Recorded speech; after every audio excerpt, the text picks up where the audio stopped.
Hi! In front of me is Samsung Galaxy M23 and today I would like to show you how you can manage all vibration settings on this device.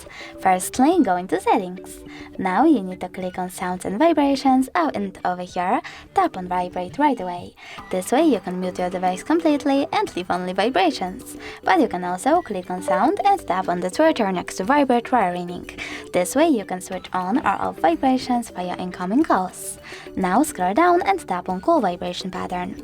Then select one of those patterns for your incoming calls by tapping on the best one for you, or disable it completely by selecting silent.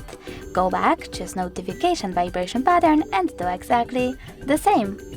When you're ready, go back and tap on vibration intensity. Now you can swipe left or right to adjust intensity of that vibrations by swiping left or right. Then go back, choose System Sound Vibration Control, scroll down and tap on the switchers next to all of those features under vibration to enable or disable vibrations for them. Thanks so much for watching. If you enjoyed this video, leave a like, comment and definitely subscribe. Bye!